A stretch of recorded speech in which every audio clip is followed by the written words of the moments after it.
복잡한 정치권 이슈를 한 방에 묵직하게 풀어드립니다. 돌쇠 토론 시간. 정의당의 박원석 전 의원, 공론센터의 장성철 소장, 돌쇠 두 분 어서 오십시오. 안녕하십니까. 예, 광복절 아침 오시느냐 고생하셨습니다. 수월했습니다. 편했습니다. 차가 안 막혀서. 네. 길은 진짜 뻥 뚫렸죠. 20분 만에 왔습니다. 남들 쉬는 날 이게 출근하시느냐고 조금 그렇지는 아니 않죠. 강변북로를 속도감 있게 이렇게 달려서 오니까 네. 기분이 괜찮더라고요. 전생인 것 같았어요. 감사합니다. 기쁜 마음으로 와주신 두 분과 함께 오늘 돌쇠 토론 나눠보죠. 먼저 광복절 특사 이야기를 안 할 수가 없는데 전체적으로 한번 살펴보겠습니다. 2176명, 2176명 중에 경제계 인사들이 다수 포함이 됐고 정치인은 적어요. 7명. 그리고 사면 대상으로 거론이 되던 사람 중에 빠진 사람이 누구냐 셈해보니까 안종범 수첩으로 유명한 그 안종범 전 청와대 수석, 또 김종 전 문화부 차관, 그러니까 국정농단에 연루된 사람들 중에 이번에 사면이 될 거다라고 했던 사람들 빠졌습니다. 그리고 조국 전 장관의 부인 정경심 전 동양대 교수도 검토한다는 이야기는 돌았는데 빠졌습니다. 자, 박 의원님 어떻게 보세요? 국정농단 관계자들은 윤석열 대통령이 직접 수사했던 사건이잖아요. 아직 좀 시기상조라고 생각하는 것 같고요. 정경심 교수에 대한 사면은 검토한 적이 없는 것 같습니다.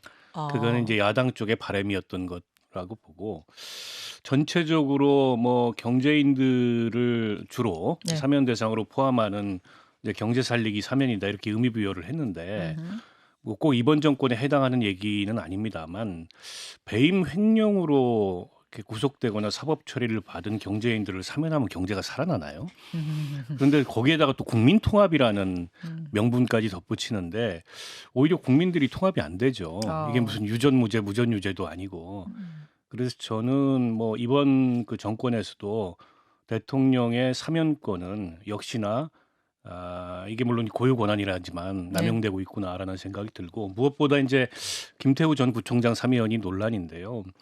저는 일종의 이제 법치주의를 사유하고 있다고 생각합니다. 자, 잠시만요. 일단 거기까지 총평 듣고 장성철 소장 총평으로 가겠습니다. 항상 사면권은 남용된다라고 비판을 받을 수밖에 없고요. 항상. 네, 대통령이 뭐 하고 싶은 사람 해주는 거죠. 근데 한덕수 국무총리가 이번 사면의 의미와 취지에 대해서 얘기를 했습니다.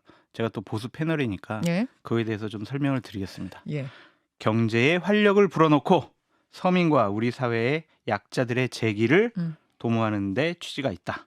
예. 경제 도약의 계기가 되기를 바란다.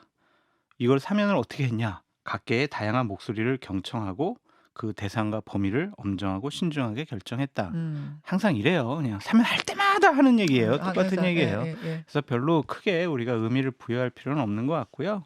뭐 조국 전 장관 부인 정경심 교수 같은 경우에는 뭐 검토했는지 안 했는지 알 수는 없지만 그 자녀인 조민 씨까지 기소하는 마당에 그 엄마를 사면을 해줄까? 저는 이런 논의 자체가 되게 웃기다고 생각을 했습니다. 소문 자체가 믿을 수 없었다 그 말씀이세요? 그렇죠. 그래서 뭐 하고 싶은 대로 뭐 하신 거다 그렇게 봐야죠.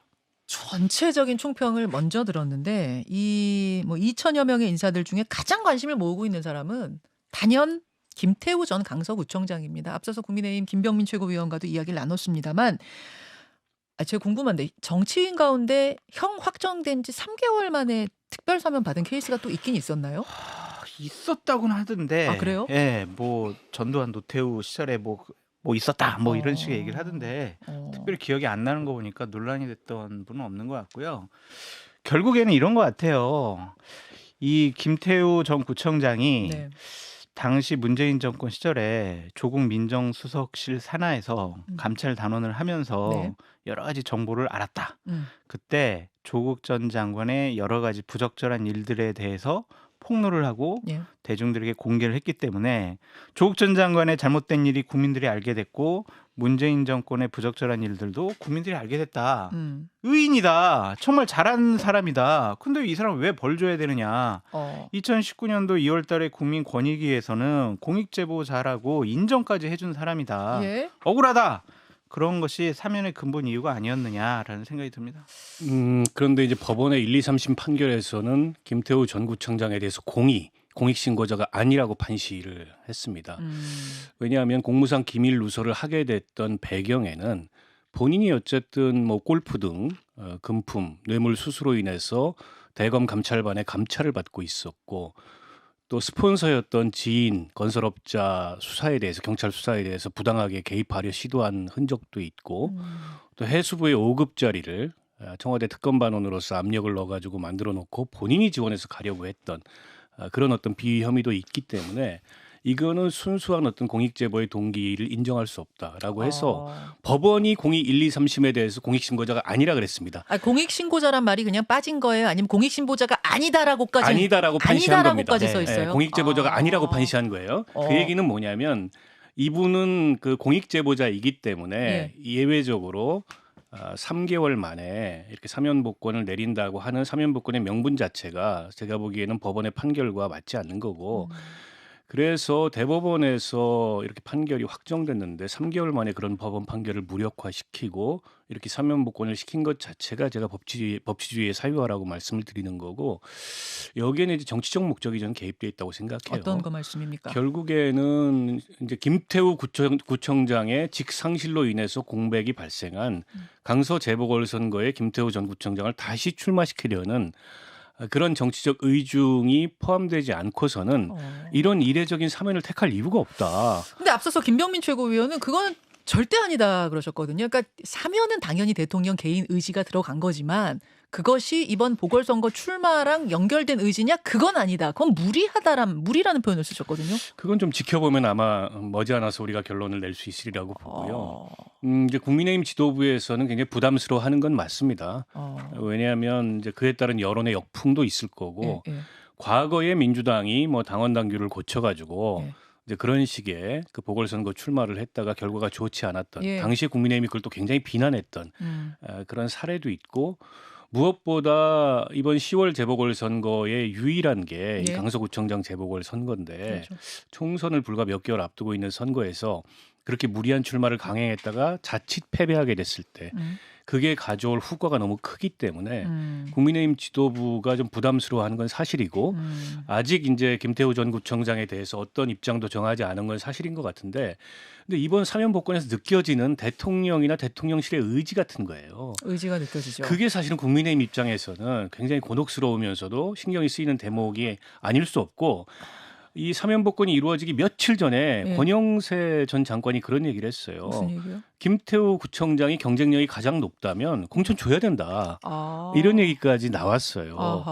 그 대통령실의 의중을 비교적 잘 알 수밖에 없는 그런 권영세 장관의 얘기이기 때문에 그냥 넘길 수 없는 그런 의미가 있다고 보는 거죠. 자, 일단 여기까지 설명 듣고 저는 그러면 왜 김태우인가 이 부분 왜 대통령은 그런 김태우 전 구청장의 출마를 원한다고 하면 왜 원하는 것인가라는 질문을 드리려고 했는데 그 전에 장 소장님도 동의하십니까? 아니, 대통령 의중은 보궐선거에도 있다. 박원석 의원의 말씀은 대통령실의 의중을 잘못 읽고 있는 거다. 좀 본인 찬성 안 뇌피셜이다라고 말씀을 드리고 대통령실의 의지는 조국 때문에 억울한 일 당했잖아. 김태우가. 그러니까 사면복권 시켜주는 거야. 근데 이 사람을 강서구청장에 내보내는 거 이건 아직까지 나 생각해보지도 않았다라는 입장이고 또한 지난 3주 전에 국민의힘 최고위원들 지도부들이 모여가지고 잠깐 얘기를 했대요. 이걸로?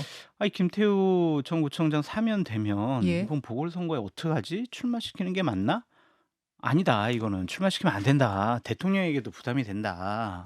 이렇게 생각을 해가지고 일단은 뭐 출마를 안 시키는 걸로 그때 이미 1차적으로 결론이 났고 이제 좀 논의를 시작을 해보겠죠. 그런데 상황 변경이 일어나지 않았기 때문에 대통령실에서 강하게 무조건 출마시켜 이러더라도 당에서는 여러 가지 이유를 대서 이번에 출마시키는 것은 부적절할 것 같습니다라고 얘기할 것 같아요. 잠시만요. 3주 전에 일단 당 지도부 안에서는 이 논의가 있었고 어떻게 할 것인가에 대해서 일단 거기서 1차 정리가 됐다는 거예요. 공천 안 된다. 그러니까 이견이 없었다는 거예요. 이견이 없었대요. 다른 뭐 대표 최고위원들이 그래도 출마시켜야 되는 거 아니야? 이게 아니라 출마를 안 시키는 게 좋겠다. 이런 식으로 입장을 정리한 것으로 얘기를 들었습니다. 당 지도부 말씀하시는 거죠. 그렇죠. 그러니까 당 지도부 입장은 그렇게. 대통령 의중까지 이제 들어간 것이다. 뭐 글쎄요. 아니다. 저는 뭐 그런 의중이 확인됐다고 보지 않습니다. 지켜보시죠. 제가 보기에는 김태호 구청장 출마 가능성이 높다고 보고요. 출마는 하겠죠. 일각에서는 꼼수도 얘기도 나옵니다. 무슨 꼼수? 탈당해서 무소속으로 출마하고 국민의힘이 공천을 안 한다. 아. 근데 저는 그러고 돌아온다? 그렇게 애둘러 가지도 않을 거다. 직진할 거라고 봅니다. 아, 직진 저의 공천 줄 예측이에요. 거다? 그러니까 한번 지켜보시죠. 아니, 왜 그러냐면 아, 왜 제가 궁금한 건 그럼 왜 대통령이 그 아니, 논란이 될 걸 여전히 알면서 왜? 조국 선거로 만들겠다는 거죠. 이번 재보궐선거도 내년 총선도 아, 이번 재보궐 저는- 선거부터 조국 선거로 저는 만들어 그런 총선까지 의중이 강하게 간다라는. 깃들어 있다고 생각하고요. 그래야 이제 김태우 출마의 어떤 정당성 이런 것도 물론 그게 이제 유권자들이나 국민들이 인정하는 정당성이 될지는 모르겠습니다만 본인들 내에서의 예. 정당성 이런 것도 부여가 되고 그게 불리하지 않다. 이렇게 볼 수도 있을 것 같아요. 불리하지 않다. 아니 그리고 근데 사실 강서구에 마땅한 인물도 없어요, 대안도. 아니 근데 그게 너무 정치적인 상상력을 말씀하시는 것 같다라는 생각이 들고 이 김태우 씨가 출마를 하는 것 자체가 대통령에도 그렇게 썩 좋은 판단 아닌 것 같아요. 왜냐하면 이번에 나가게 되면은 네. 대통령이나 대통령실에서 밀어붙여가지고 김태우는 나가는 거야. 김태우는 대통령을 대신해서 이번 강서구청장에 출마하는 거야라는 이미지를 줄 수밖에 없어요. 근데 만약 졌어요. 네, 그러니까 졌을 경우 문제죠. 대통령한테 직접 타격이 가요. 네. 그리고 김기현 당대표는요. 아마 대표로서 지위가 체제가 엄청 흔들거릴 거예요. 아, 이 선거 하나로도? 네, 왜냐하면 봐라. 지금 수도권 선거 치르려고 하는데 예. 김기현으로 되겠냐? 여기 강서구에서 나오니 표심을 봐라. 이거 안 된다.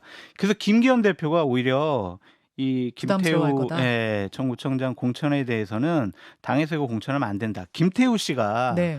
그냥 무소속으로 출마하는 것은 오케이. 알아서. 그건 본인이 선택할 그건 본인 문제. 자유니까. 하지만 당에서 출마시키는 것은 대통령에게도 예. 그리고 김기현 당대표에게도 부담이 되기 때문에 예. 이것은 출마시키면 안 된다라는 분위기가 많아요. 많아요. 그때 그렇게 논의를 했었고. 바로 이 부분인데요, 박 의원님. 네. 아니 출마를 했는데 자기 때문에 재보궐 선거를 치르는데 자기가 또 나간다. 전 이런 경우를 본 적은 없습니다만 그렇죠. 이번에 없죠. 만약 그런 일이 벌어진다고 하면 당선이 되면 지금 말씀하신 대로 조국 선거라는 이런 어떤 그런 캐치프레이즈로 총선까지 쭉 간다가 되겠지만 지면 이건 총선까지도 타격인데 그런 선택을 할까요? 그 김기현 대표하고 대통령이나 대통령실 생각이 좀 다를 수 있다고 생각해요. 그러니까 김기현 대표로서는 부담스럽죠. 가뜩이나 이제 본인의 입지가 그렇게 단단하지 않은데 자칫 이번 보궐선거 잘못 치러가지고 내년 총선 앞두고 뭐 자리도 못 지키는 상황이 올 수도 있지 않습니까? 김태우 씨 사면이 확정되기 전에도 네. 국민의힘이 보궐선거 안 된다는 소리 파다했어요. 예. 왜냐하면 뭐 이번 선거가 일종의 이제 내년 수도권 앞두고서 사전 승부처가 될 수 있기 때문에 굉장히 부담스럽다. 근데 이제 이걸 굳이 사면 복권을 시켜놨단 말이에요. 지금 사면 복권을 선택하지 않아도 됩니다. 그리고 여러 가지 이제 법치주의에 위배된다 이런 비판을 받으면서 굳이 3개월 만에 보란 듯이 이렇게 사면 복권을 시킨 뜻이 어디에 있겠는가? 알겠습니다. 저는 그 함의가 있다고 봅니다. 하나만 더 말씀드리면은 그 김태우 씨를 국민의힘에서 예. 자신들의 후보로 출마시키려면 예. 가장 큰 한 가지 전제 조건이 있어요. 어떤 전제 조건이요? 민주당이 지금 예. 다 강서구에 3명이 다 민주당 소속 의원이잖아요. 예. 그분들 사이가 좀 별로 안 좋대요. 아. 그래서 이번에 강서구청장 후보군만 대략 지금 13명이랍니다. 민주당 공천받겠다는 사람이 13명이에요? 로 지금 후보군으로 거론되는 분이 13분이거든요. 갈라져 있군요. 그러니까 만약에 막 3명이 싸워요. 누구 네. 공천해야 되는지. 네. 그리고 한 명 튀어나가고 또 한 명 튀어나가고 나는 네. 무소속으로 출마할 거야. 그리고 민주당에서는 누구 한 명 내보내고 만약 민주당 표가 분산돼서 예. 국민의힘이 이번에 출마시켜도 당선될 가능성이 예. 높겠다라고 예. 하면은 고려해 볼 수도 있을 것 같아요. 야, 일종의 근데 약간 도박 같은 느낌. 그래서 총선까지. 네, 그래서 끝까지 예. 이런 공천 문제에 대해서는 조금 더 신중하게 국민의힘에서는 생각할 것 같은데 아까 김병민 최고위원은 안할것 신중한 같아요. 느낌이긴 했어요. 안 할 것 같아요. 분위기가 그래요. 자, 이 얘기는 잠시 후에 오늘 댓글쇼에서 조금 더 나눠보기로 하고 민주당 이슈로 가겠습니다.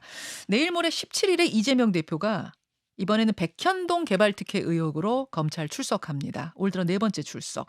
이번에는요. 출석 전날에 이 대표가 공개 서한을 보내는 형식으로 이 건에 대해서 직접 설명을 한대요. 대국민 설명처럼. 이런 적은 없었던 것 같은데 이거는 왜일까요? 글쎄요. 통상은 이제 그 현장에 나가서 네. 검찰 청사 앞에서 뭔가 메시지를 내는 식인데 그보다 더 메시지를 좀 더 구체적으로 내겠다. 그리고 구체적 반박을 하겠다라는 의도가 아닌가 싶은데요. 그 현장에서 내는 메시지는 한계가 있고 뭐 시간이 그렇게 뭐 여유로운 것도 아니기 때문에 더 정리된 형태로 더 조목조목 검찰 수사에 대해서 반박하겠다 이런 의지인 것 같고요. 어떤 내용을 어떻게 얘기할지는 모르겠습니다. 그건 뭐 지켜봐야 될 것 같고 어쨌든 지금 이재명 대표의 사법 리스크가 다시 재점화되고 있는 것만은 분명하고 예. 지금 쌍방울 사건 이화영 부지사 재판이 몇 차례 공전은 됐지만 네. 이제 8월 22일 날 재판에서는 아마도 이화영 부지사가 법정에서 뭔가 진술을 할 것 같아요.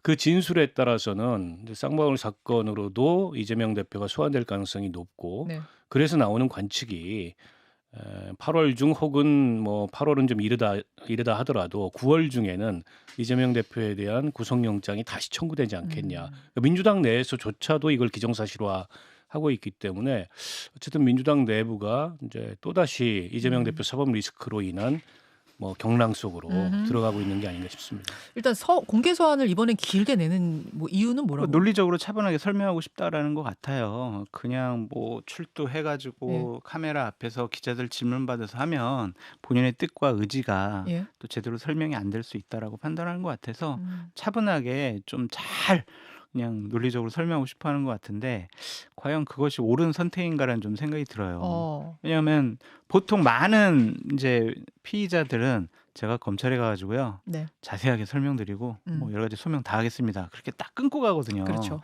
근데 여러 가지 설명을 하게 되면 또 곧장 반박이 나올 거예요. 자, 저런 주장에 대해서는 이러한 뭐 잘못이고 뭐 검찰에서도 얘기할 거고 국민의힘에서도 조목조목 판단할 거고 언론에서도 여러 가지로 문제점을 지적할 거란 말이에요. 근데 본인은 그렇게라도 해야 본인의 생각과 판단과 나는 잘못 없음을 증명하는 거다라고 생각하는 거겠죠.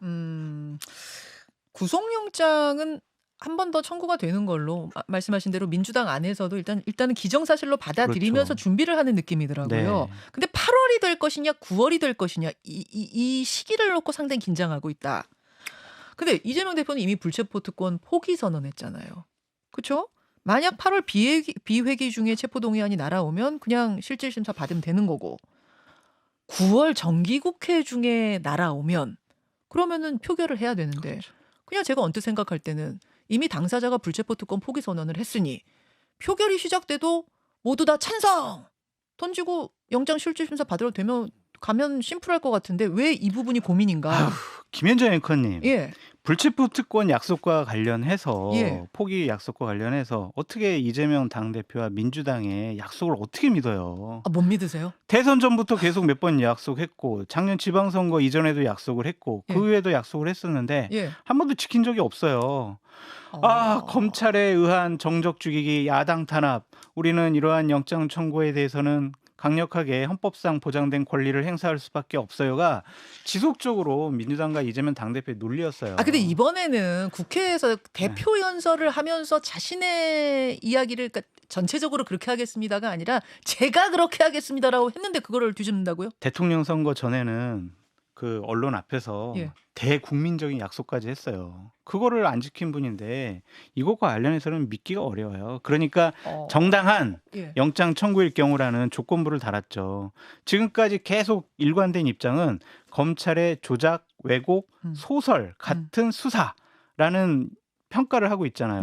그럼 이거는 불체포 특권에 대해서 포기하지 않겠다라는 선언이다라고 볼 수밖에 없어요. 그럼 9월 정기국회 회기 중에 오면은 반드시 투표를 해야 되는 상황이 되고 그때 의원들이 가결이 아닌 부결 쪽을 던지게 될 가능성이 그렇게 좋은 가능성이 높다고 생각을 하고 근데 여권에서 영장을 언제 칠 거냐라는 것에 대한 시점에 대해서 여러 가지 좀 얘기가 있는 것 같아요. 그러니까 예를 들면 영장을 청구했어요. 근데 만약 국회에서 이제 그걸 가결을 시켜줬어. 그래서 법원에 가서 영장 실질 심사를 받아요. 그런데 법원에서 이렇게 쭉 보니까 에이 야당 당대표인데 도주 우려 없어. 그리고 좀 법적 다툼을 좀 해야 될 것 같아. 피의자 여러 가지 권리를 좀 방어권을 보호해줘야 돼. 라는 판단으로 구속영장 기각. 이러면요. 이재명 당대표는 여러 가지 사법 리스크에 대해서 면죄부 받는 게 되거든요. 그래서 기각을 안 당할 정도의 여러 가지 재반적인 여건을 다 마련해 놓은 다음에 영장을 칠 가능성도 있다. 그 시점은 김명수 대법원장이 물러나는 그 시점 이후가 영장 청구의 시점이 되지 않을까라는 전망과 추측도 있습니다. 그렇게 보시는군요. 박 의원님. 저 얘기는 굉장히 심각한 얘기인데요. 결국 영장 전담 재판부를 검찰의 의중, 여권의 의중에 맞는 사람들로 다 갈아 끼운 다음에 영장실질심사에 붙일 거다. 이 얘기를 하는 거거든요. 저런 식으로 만약에 사법부가 작동된다면 저거 정말 큰 문제죠. 그리고 그런 거를 기획하고 있다면 정말 큰 문제라고 보고요. 그러니까 민주당으로서는 어쨌든 이번에 그 이재명 대표에 대해서 정기국회 회기 중에 예. 영장이 오고 예. 그로 인해서 표결을 하게 되더라도 그걸 부결시키기는 어렵다. 저는 이렇게 봅니다. 그 역풍을 감당할 수가 없어요. 총선 앞두고서. 또다시 민주당이 잠깐만요. 부결시키기가 어렵다. 가결시키기가 어렵다. 부결시키기가 어렵다는 거죠. 그러니까 반드시 가결시킨다는 겁니다. 그래서 실질 심사 받으러 출석하게 간다. 한다는 겁니다. 예, 그걸 예. 부결시키면 그 역풍을 감당하기가 어려워요. 아하. 본인이 어쨌든 체포영장 뒤에 숨지 않겠다고 얘기했고 아니 불체포 특권 뒤에 숨지 않겠다고 얘기했고 당에서도 혁신이 안을 받아서 정당한이라는 뭐 수식어를 달긴 했지만 어쨌든 이 불체포 특권 내려놓겠다고 얘기를 했는데 그렇게까지 얘기한 사안을 또다시 그 불체포 특권 뒤에 숨어서 표결 통해 가지고 부결시킨다라고 하면 정치적으로 그걸 감당할 수 없기 때문에 민주당 의원들도 그런 선택을 할 리 만무하고 이재명 대표 스스로도 본인이 예.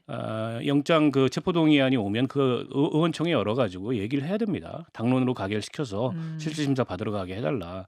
저는 그런 정치적 선택을 할 가능성이 높다고 보고요. 다만 이제 민주당 내부에도 여러 기류가 있기 때문에 네. 안 된다. 이거 나가면 안 된다.